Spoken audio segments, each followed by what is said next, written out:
Genesis 2, 9 and 3:0, 29:30, Bereshit.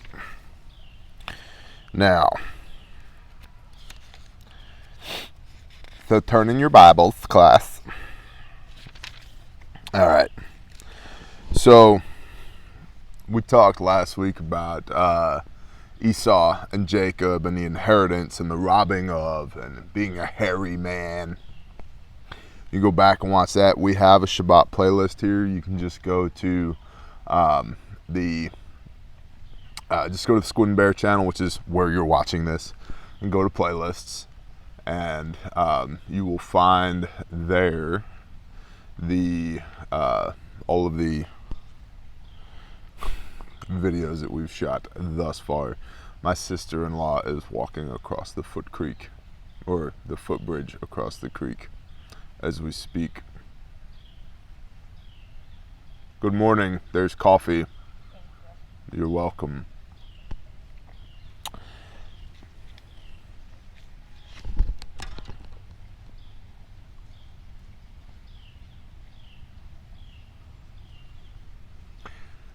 So anyway, you can go watch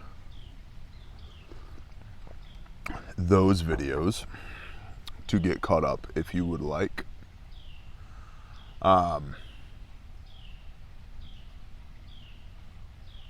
Yeah, that's it. We'll jump in. All right. 29. Bereshit 29, Genesis 29. And Jacob moved on and came to the land of the people of the east. And he looked and saw a well in the field and saw 3 flocks of sheep lying by it. Hold on. Ba-ba-da-ba-da. There we go. We're in 2:8 and 2:9. We're in 2:8 and 2:9. Let's start over. 2:8.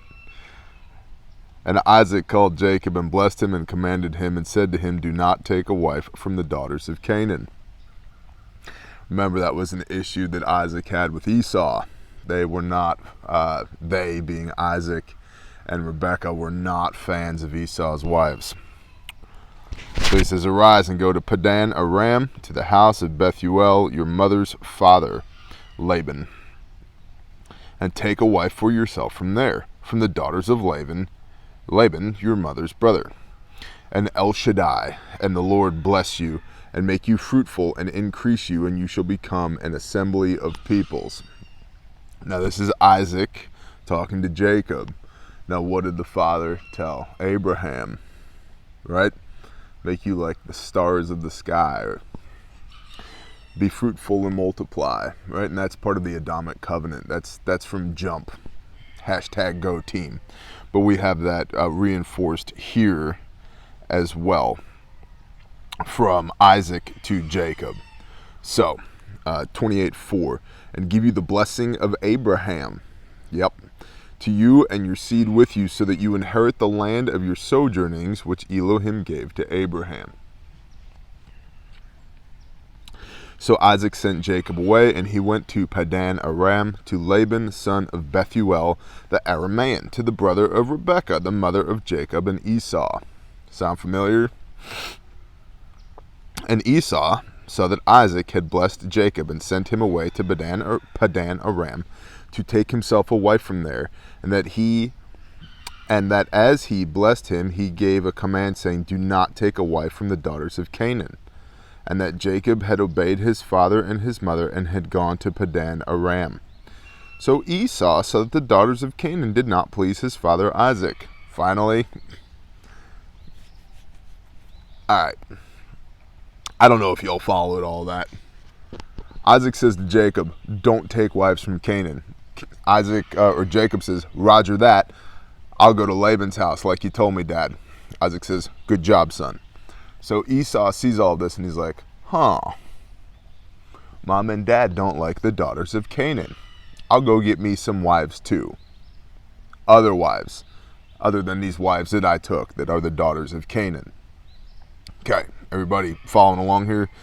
because there's a lot of names in here that, at least in my mind, don't necessarily lend themselves to easy remembrance. And then you add in the fact that, like, I love the scriptures as a translation, but man, all these names are in Hebrew.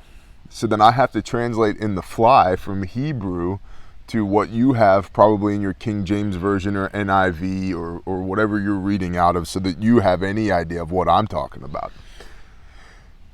And thus is the challenge of translation. But just to paraphrase here, that's what's going on. Isaac says, yo, Jacob, don't marry Canaanites. Go to Laban, see Uncle Laban, and get some wives. And Jacob says, roger that, Dad. Esau sees this and says, I can do it too, Daddy. Watch me. Okay, so that's where... Don't you... There.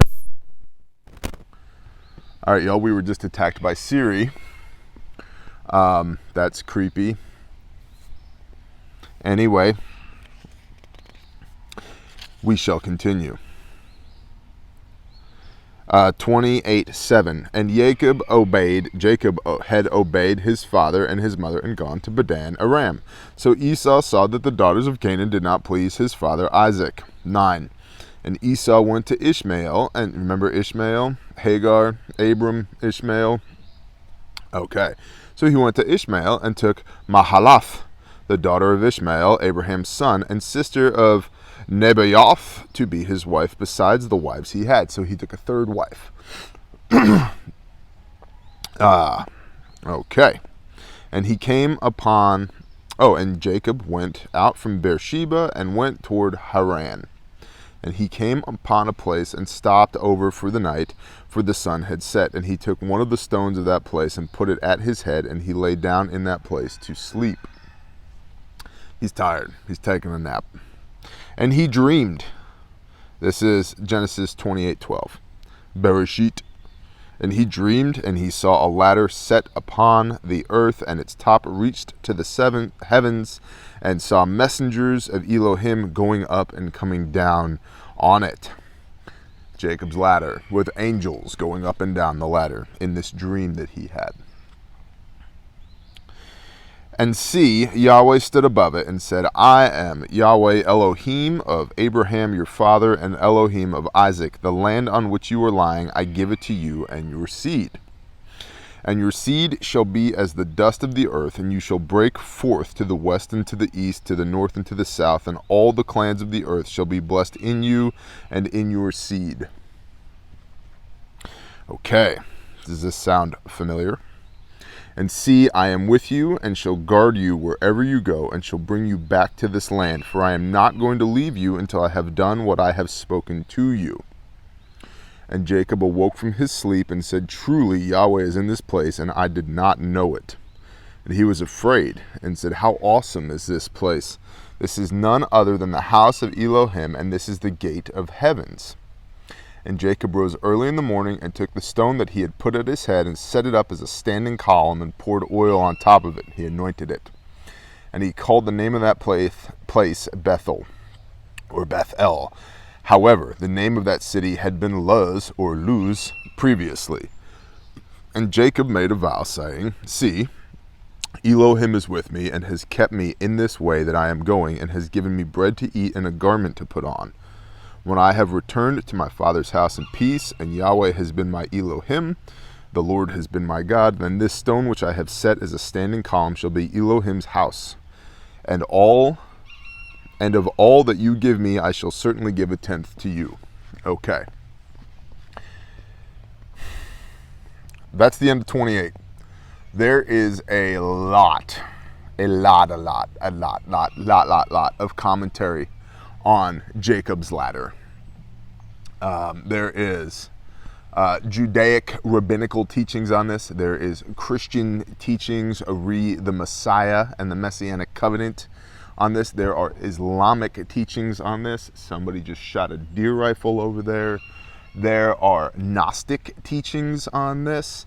There are people who believe that what Jacob was seeing was DNA, and then that leads to the alien seeding of planet Earth. Man, there is a lot of talk about Jacob's ladder. And you may find yourself thinking to yourself, I wonder what T thinks about that. You want my opinion? Jacob had a dream, as it says in the Word. And he saw a ladder stretching from the earth to the heavens, full of angels coming and going, as it says in the Word. And Yahweh stood at the top of that ladder, and he said, to paraphrase, Jacob, I see you. I'm going to make sure that you understand that the covenant I had with your daddy is the same covenant I had with you. Now go forth from this place, be fruitful, multiply. Wherever you sojourn, this is your land, homeboy. I got you. I will not leave you. I will not depart from you. To which Jacob says, holy crap, that was amazing. Jazz hands. Right? He's like, wow, that was awesome.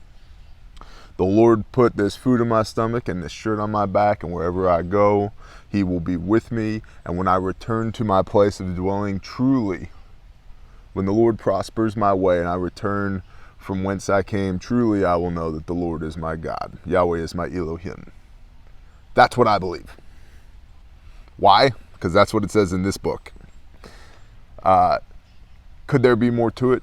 Sure. Probably. There probably is. Does it matter enough to get wrapped around the axles on? Nope. Because if it did, you'd have clarification on that in here. And there's, again, this can be and has been tied to all kinds of schools of thought about what Jacob saw and what it means, and dream interpretation. And what was it, a vision? Well, my book says a dream. Maybe it was a vision. The most important part for me to understand is it is Yahweh manifesting himself in Jacob's life and making sure that Jacob understands, I had a deal with Abraham and I extended that deal to Isaac. You come from Isaac, now I'm extending it to you. My word stands. Malachi, right? Malachi 3:6, I am the Lord Yahweh Sabaoth, I do not change. So, why is this so important? Well, remember that Jacob traded Esau for his inheritance for a bowl of lentils, ? And then he robbed Esau of Isaac's blessing through deception. Now, we talked about this last week, there's a huge school of thought that, and I would say it's probably accurate, that the Holy Spirit was moving hardcore through all of that because all these things were allowed to pass. All these things came to pass, right? And so it's the Lord's way, it's Yah's way, not our way. And whatever is accomplished for his good, to his betterment, for his plan. So it's not an accident that Jacob was blessed over Esau. But now we have the Lord coming down in a vision, in a dream, to Jacob and making sure Jacob understands, I got you, bro. You're covered. You have close air support of the highest order. See all these angels coming and going? Yeah, you're good. You have an angelic QRF, quick reaction force. Don't sweat the petty stuff, bro. I got you. Go forth in the land. Wherever you tread, it will be yours. I will prosper your way. You will be fruitful and multiply. Okay, so it's, to me, a reassurance of Yah to Jacob that, don't worry, kid, you're right where you're supposed to be. Now, I can speak to that because I've had angelic visitation on one instance, and it was at a very low time in my life, the lowest of times in my life. Now just imagine you're Jacob, right? And you're fleeing because your brother's going to kill you. You're out there in the wilderness. You're going to take a wife. You've literally made a pillow of rocks to lay down on. Probably not the high point of your life at this point. And then you have a dream and Yah shows up. and just reminds you, don't worry, kid, you're good. You're good. Chill out. I got you. Now, there's a lot of... So I see that. I see that as that reinsurance at a time when it was needed. And obviously it's been recorded in this book for posterity.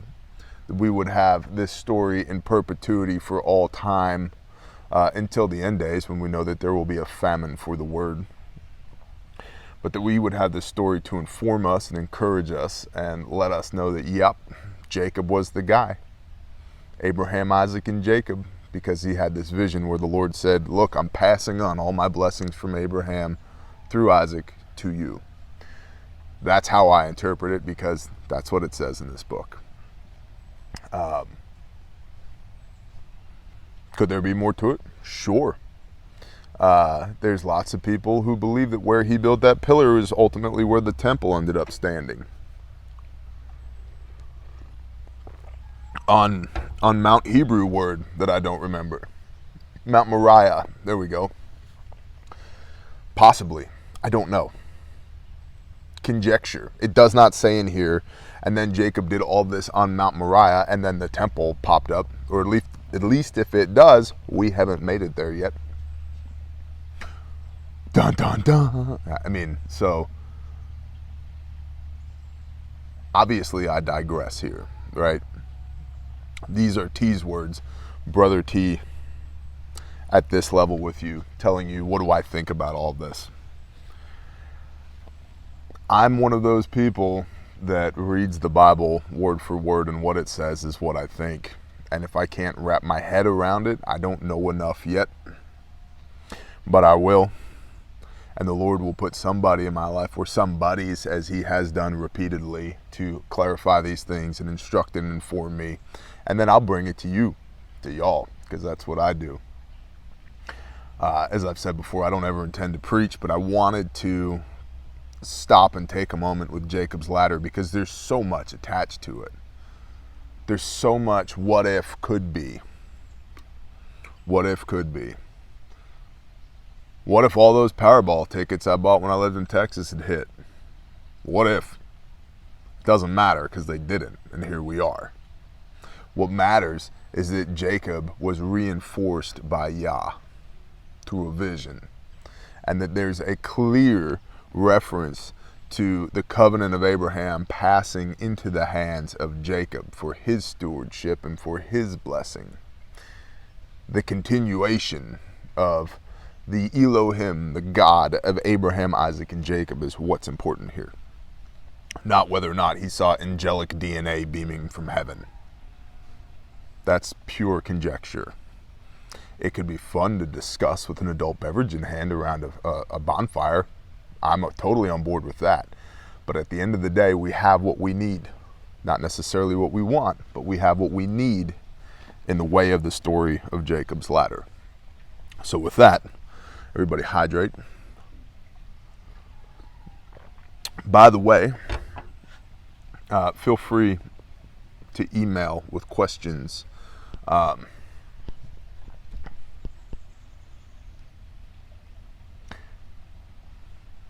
I'll just say this. If you're a keyboard warrior, save it for the YouTube comments. But if you have questions that I can help with, always understanding that I'm not the be-all, end-all, and I never claim to be. I literally just read this word and then give you my thoughts on it. That's it. That's it. And hopefully you're reading this for yourself as we go along, and you're drawing your own conclusions, making your own inferences, developing your own thoughts through your own context as we do this. But if you look to educate, encourage, or edify, you can email me, and I'm happy to have conversations with you about this word that we have. If you're looking to tear down and destroy, do it in the comments. Please don't waste my time with email. My time is precious. And I only like to use it to build up and encourage my brothers and sisters. I don't really want to have to debate you in email, so please don't. Anyway, 29. And Jacob moved on and came to the land of the people of the east. And he looked, and he saw a well in the field, and saw 3 flocks of sheep lying by it. For out of that well they watered the flocks, and a large stone was on the well's mouth. And all the flocks, why was there a stone on the mouth? To keep people from filling in the well, maybe. Remember, Abraham had that problem. To keep part of the flocks, the little ones, from falling into the hole and drowning. To keep people from poisoning the well, to keep it from getting contaminated, cause that's what you do. You don't dig a hole. I mean, OSHA should tell you this. You don't dig a giant hole and then not put snow fence and caution tape around it or barriers. Same thing with a well. You cover up the top. You put a lid on it for all the right reasons. That's another thing that it's just the traditions of man, the words of man. We get so wrapped around the axles about what men have to say about God, and we pay very little attention as a species about what God has to say about men. That is the inverse of what it should be. It's my basic thesis that we should care so little that it's not even on our radar about what men have to say about God.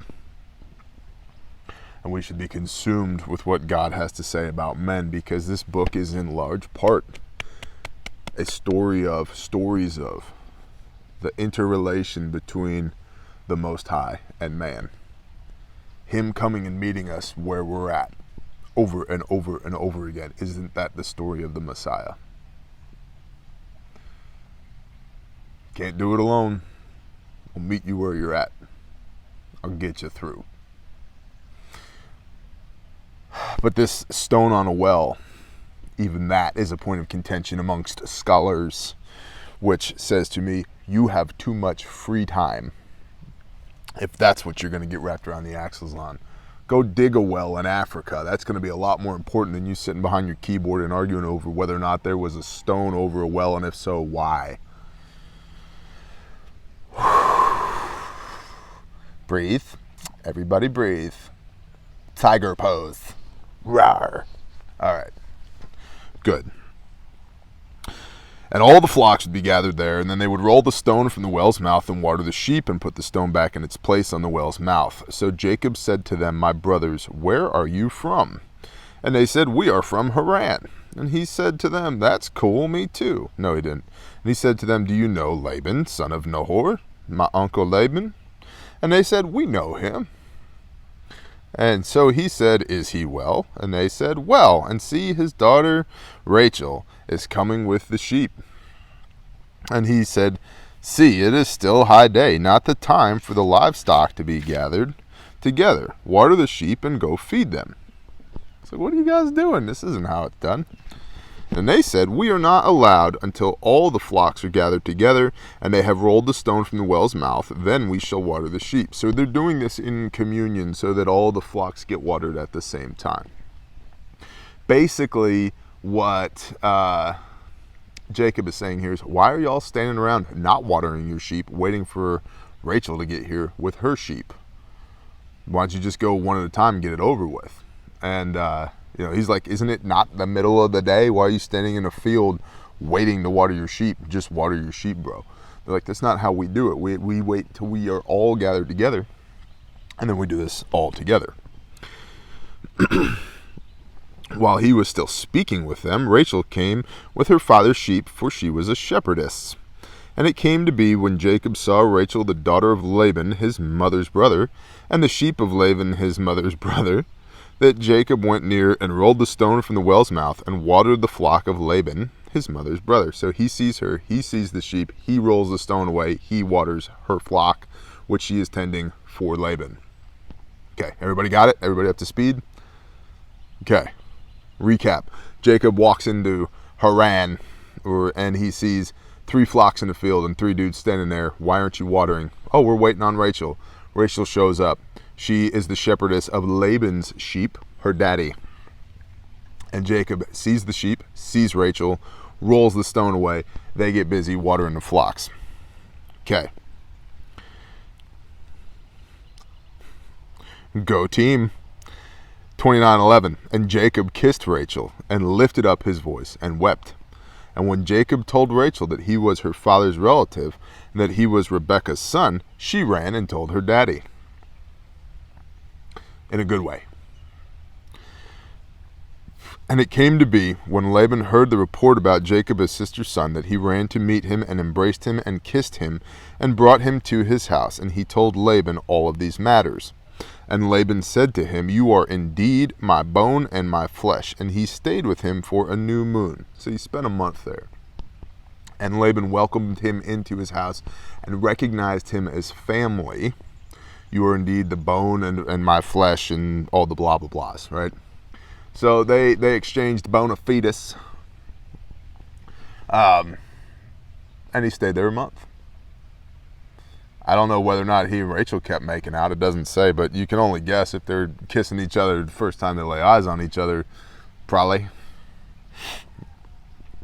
I'm being facetious.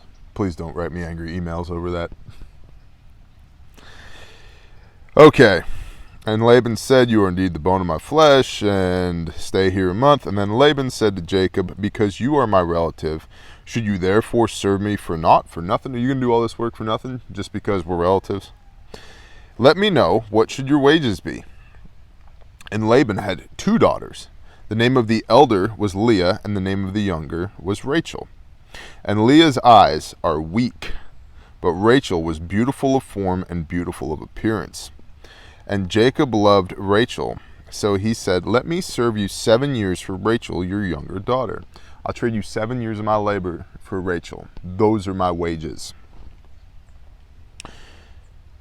And Laban said, "It is better that I give her to you than I should give her to another man. Stay with me." He's like, "Sounds good. I'd rather you had her than somebody else. Stay. Let's do this thing." Hydrate. Okay. So Jacob served 7 years for Rachel, and they seemed to him but a few days because of the love he had for her. That's a cool little passage. You ever spend time with somebody you love and it's like, when you're away from them, it's forever. And when you're together, you're like, how did that much time go away? And it doesn't just have to be bow chicka wow wow go team love. I mean, they can be your brothers and your sisters that you have love for. And when the time comes for them to go, it's like, but you just got here. No, actually, I've been here a while. Yeah, but you already have to go? You know what I mean? Like, time flies when you're having fun. Hashtag go team. All right. Then Jacob said to Laban, "Give me my wife, for my days are completed." So he worked 7 years. And he says, "I'm ready. Give me my wife, for my days are completed, and let me go into her." Go team. And Laban gathered all the men of the place, and he made a feast. And it came to be in the evening that he took Leah his daughter and brought her to Jacob, and he went into her. "This was not the deal we had, Laban." Jacob says, "I've worked 7 years, give me Rachel." Okay, Laban's like, "You got it." He gathers all the men together, they have a feast. You know they were drinking. You know it's a wedding feast. What was Yeshua's first miracle? Water into wine. Where? A wedding feast. And I don't want to hear no nonsense about it was his wedding. That's a whole nother story for a whole nother time. You ever heard that one before? That's a good one. And I'm not coming down on either side of that argument. Again, that's another campfire argument, isn't it? Discussion, not argument. Water into wine at a wedding feast. You know they're drinking. So we can only imagine, it doesn't say here, but I can only imagine that Jacob is a little in his cups and he goes to bed and they bring in Leah.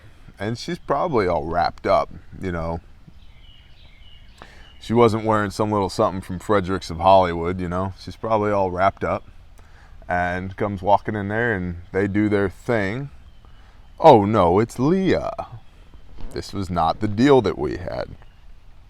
And Laban gave his female servant Zilpah, I don't know, probably, to his daughter Leah as a female servant. And in the morning it came to be, see, it was Leah So he said to Laban, "What is this you have done to me? Was it not for Rachel that I served you? Why then have you deceived me?" This is not the deal we had, bro. That's Leah, not Rachel. You ought to know they're your daughters. And Laban said, "It is not done in this way in our place, to give the younger before the firstborn. Complete the week of this one, then we give you this one too for the service which you shall serve with me still another 7 years." So Laban says, "Oh, you want Rachel, huh? That's cool. You spend a week with Leah doing your marital duty. And then you can have Rachel for another 7 years' labor." Low down dirty. Uncle Laban would have got 2 to the chest and 1 to the forehead as far as I was concerned. But, he probably, remember, Laban was blessed by Abraham. 10 camels worth of Abraham's finest riches for walking away with Rebekah, right? So he's probably got some guys. Those guys probably know how to swing an axe or a broadsword or a scythe or stick a dagger in between a couple ribs. So who knows? There's zero mention of any of that here, but if you think, in historical context here, it probably wasn't in Jacob's best bet to just be like, "You know what, man, screw you." That could have been dangerous. So, and Jacob did so and completed her week. Then he gave him his daughter Rachel too as wife, and Laban gave his female servant Bilhah to his daughter Rachel as a female servant. So now Jacob's got 2 wives, and his 2 wives have 2 female servants. So everybody playing along in the home game? Okay. And he also went into Rachel. Stand by. All right, had to help ladies across the creek with suitcases. And now we hydrate. No, I don't like that up there. We'll put this back here. We'll go back to 30:30. No, 29:30.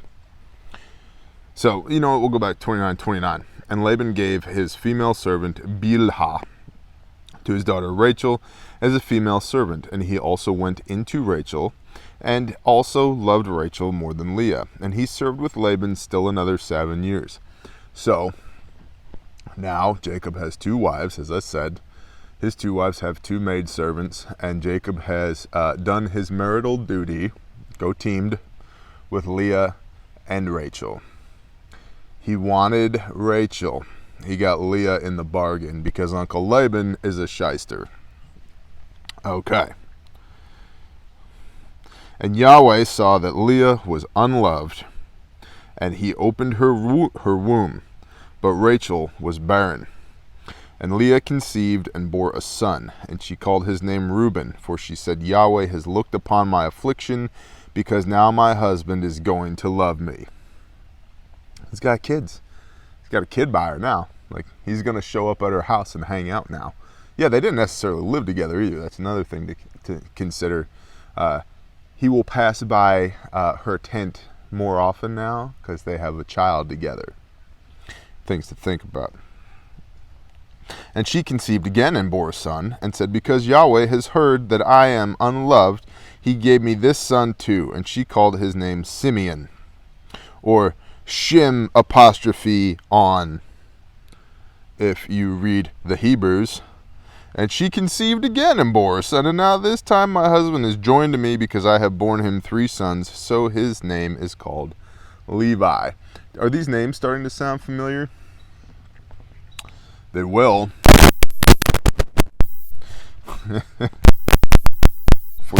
Sound familiar after a while.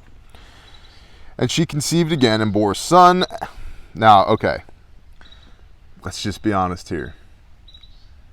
For a wife that Jacob wasn't particularly fond of, they sure seem to be spending quite a bit of time together. Just saying. She's not conceiving on her own. I'll just put it that way. It takes 2 to #GoTeam. 35, and she conceived again and bore a son, and said, now I praise Yahweh. So she called his name Yehudah, Judah, and she ceased bearing. That's the last line in 29. It's important to understand, though, that she ceased bearing doesn't mean, like, she's not menopausal, okay, as we will see.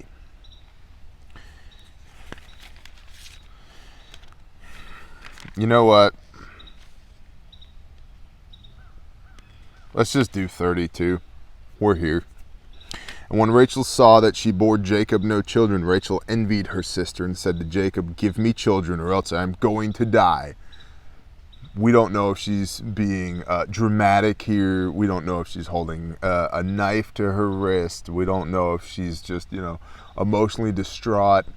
But obviously there's an issue here because now there's a void developing between Leah and Rachel, that Leah has produced 4 heirs to the throne of Jacob, and Rachel's produced goose egg. She's got 0 points on the board. And Jacob's displeasure burned against Rachel. They're mad at each other. And he said, am I in the place of Elohim, who has withheld you the fruit of the womb? Is it my fault you're barren? You need to take this up with the Lord. Which, over and over and over again, I have talked about this, and we see it recurring in Scripture. Fertility is the dominion of the Most High. So what does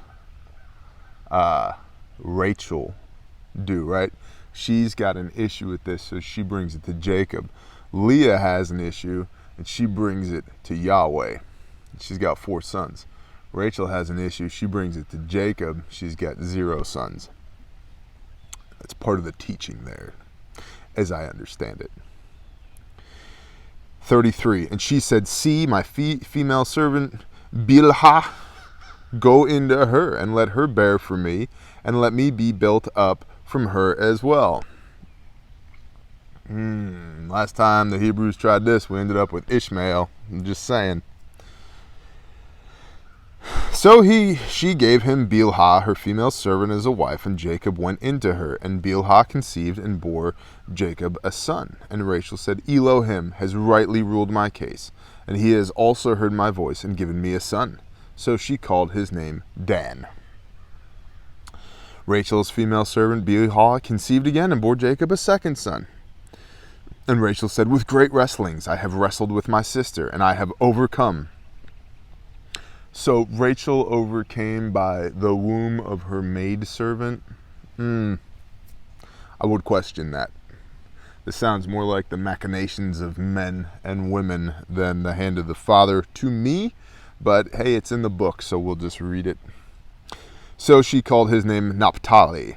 And Leah saw that she had ceased bearing, and she gave Zilpah, her female servant, to Jacob as a wife. So Leah's like, whoa, I missed a year of childbirth, and now Rachel's over there with, she gave him Bilhah, I'll give him Zilpah. Jacob, I understand where you're coming from, bro. And look, the Lord did tell you, go forth and make nations, and I guess that's what he's doing. But for me, I'm kind of like, dude, 4 women? 4? This many?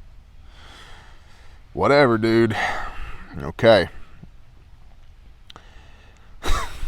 And Leah's servant Zilpah bore Jacob a son, and Leah said, fortune comes.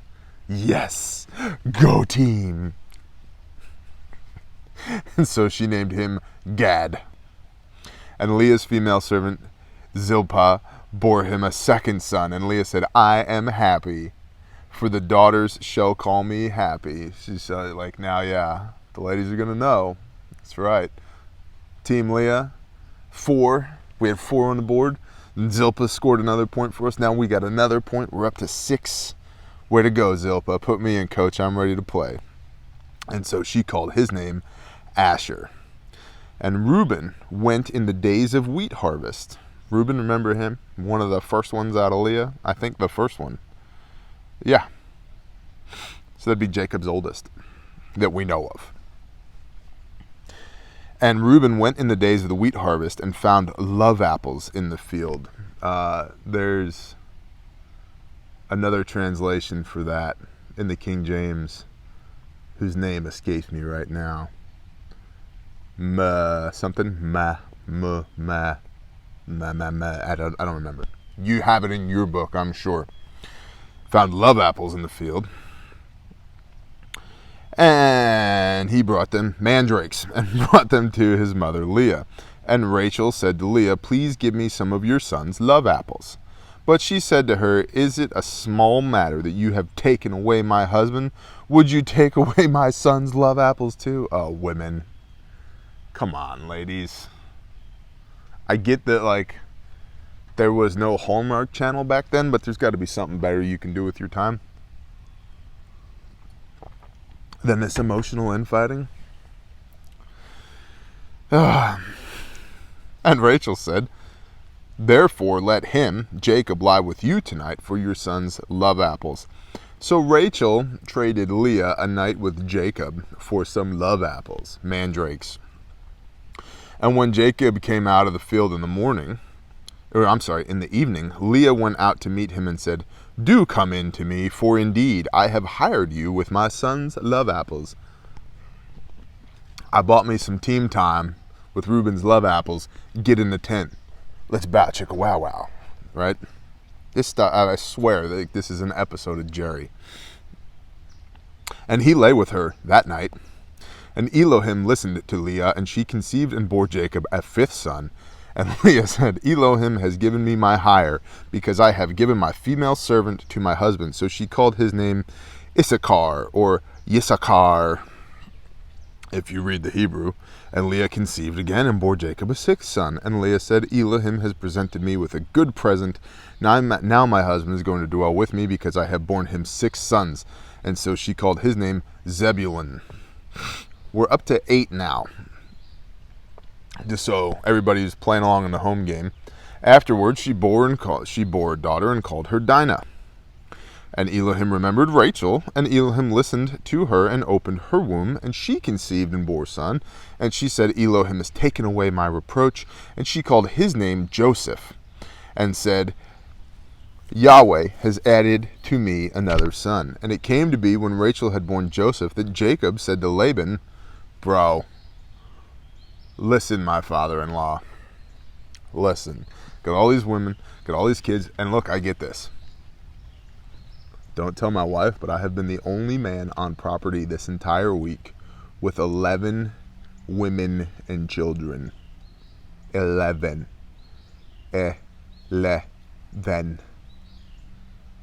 11 women and children. 11. 11. I get it. 11 of them.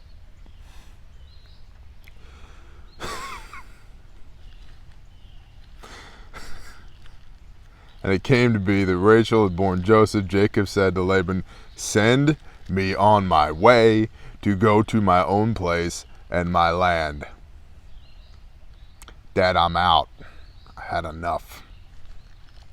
And Laban said to him, if I have found favor in your eyes, please stay, for I have diligently watched that Yahweh has blessed me for your sake.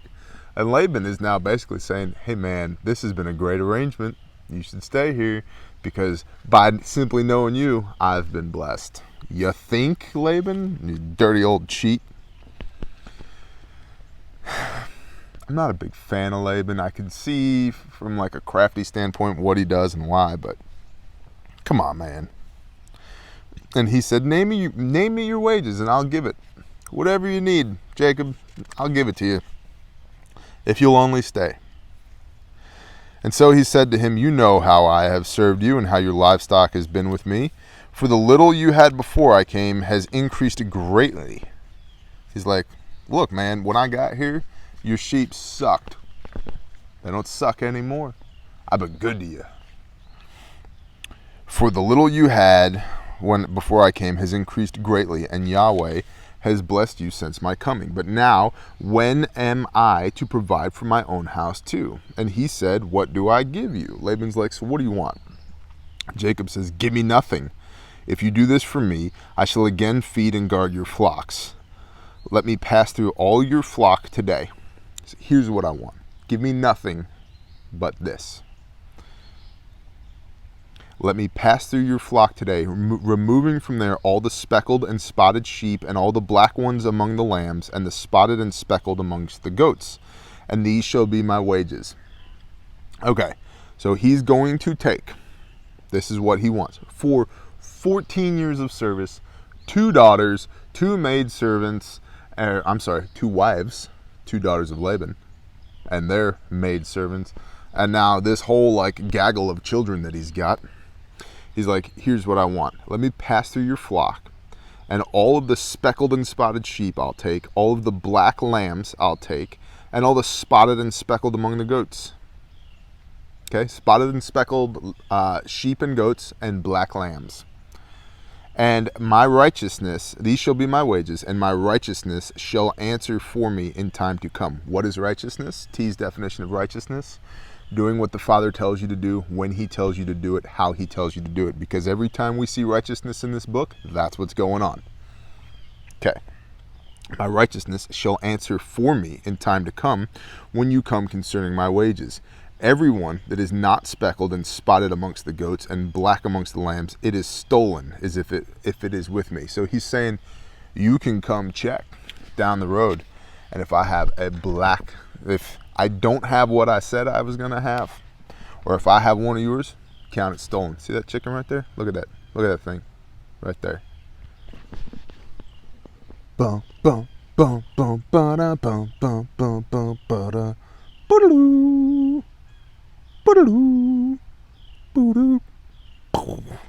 Alright. Sorry. Had a little too much of this NWA coffee. Alright. And Laban said, "See, let it be according to your word. You got it, bro. Done." And on that day he set aside the male goats that were speckled and spotted, and all the female goats that were speckled and spotted, every one that had some white in it, and all the black ones amongst the lambs, and he gave them into the hands of his sons. So Laban took all that Jacob said, and he put it in the hands of his sons. Okay? And he put 3 days' journey between himself and Jacob fed the rest of Laban's flocks. So the sons take all of the livestock that Jacob specified 3 days away. They remove it 3 days away. This is Jacob's flock. Jacob stays and tends to Laban's flock. Okay? And Jacob took for himself rods of green poplar, and of the almond and chestnut trees peeled white strips in them, and exposed the white which was in the rods. And he set the rods which he had peeled before the flocks in the gutters, in the watering troughs where the flocks came to drink, and they conceived when they came to drink. So he took these sticks, and he peeled them.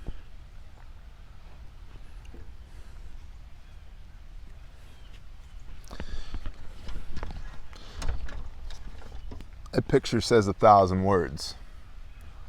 Took these sticks and he peeled them so that they were mottled and the white shone through.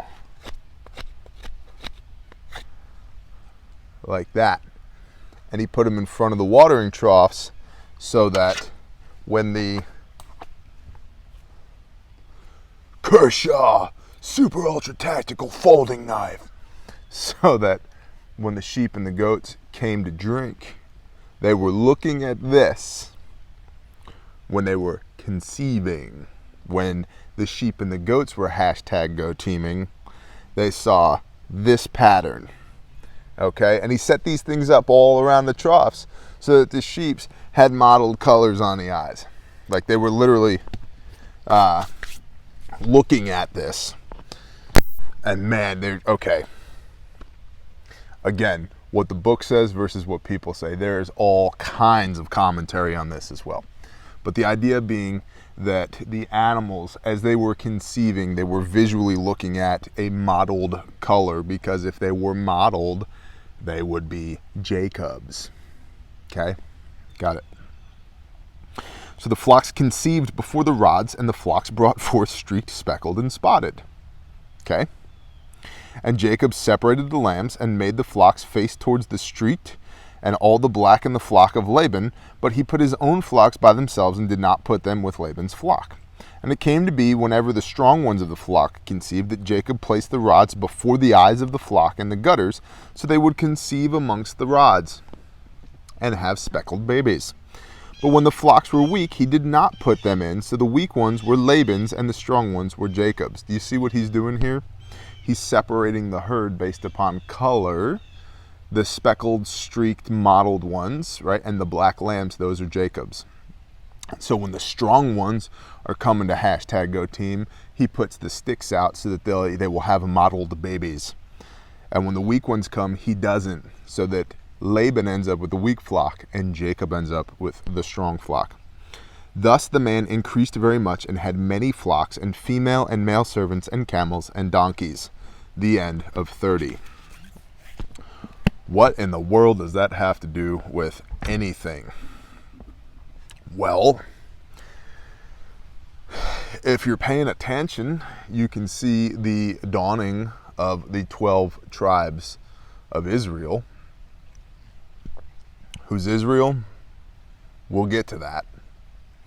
But we could say in our modern situation, anyone who believes on Yeshua, believes in Jesus as the Christ Yeshua HaMashiach, that Yeshua is the Messiah, is Israel. And if you are Israel, you should do your best to keep the covenants of Israel, the arrangements set between the Father and you. Because all these blessings that Jacob inherits from Isaac, and Isaac inherits from Abraham, and Abraham and the Father sat down and talked about. If you want to inherit all of these blessings, if you want to be counted amongst the 12 tribes, you got to do the things. Says T. Yeshua himself says it. We did a portion in the Torah. The Torah How To, Part 3, Convictions, talking about, and Part 2 in Covenants, talking about Hebrews 8:8 and the renewed covenant. It's not new. It's a mistranslation of Jeremiah 31:31 through 33. And that has to do with the Septuagint, which was the Greek that the writer of Hebrews, most likely, almost entirely not Paul. Getting down a rabbit hole here.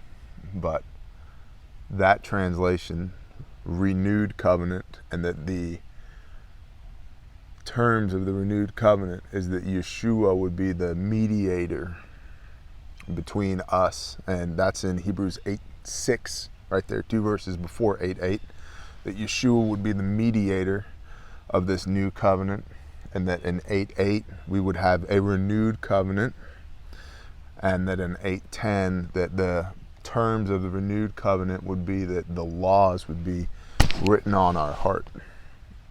So we once again see that righteousness is doing what the Father tells you to do when he tells you to do it, and that that bears fruit, literally. Hey babe, my oldest daughter, you want to say hi to the people? Yeah. It's a Shabbat vid. Hi people. Hi people. Talking to my chest. Hello. Oh, you probably just broke their ears. Go to the house. I'll be right there. I'm getting Mama. You getting Mama? Yeah. Cool. Are you gonna come eat for breakfast? I'm literally in the middle of something, so I'll be right there. Okay. Do you not? I will be right there. Okay. Okay. Thank you. Shut up, chicken.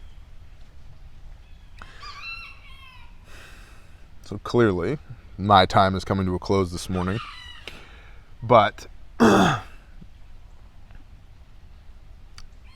Jacob is established as the heir through Isaac. Okay, that's established with Jacob's ladder. And we see the fruits of Jacob doing what he was told to do. Like, he does what Yah tells him to do. And out of that are built nations. Literally, the 12 tribes of Israel come from Jacob's loins.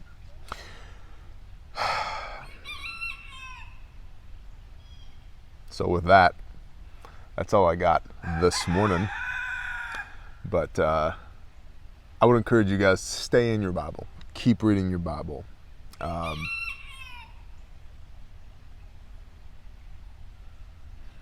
Let the Spirit speak to you. Let the words jump off the page. And just understand that this book was written thousands of years ago for you today. There's something in there for you every time you open it. And we can learn if we're just present state in the book. So with that, y'all, shalom and blessings. Happy Shabbat. And we'll see y'all next week. Peace.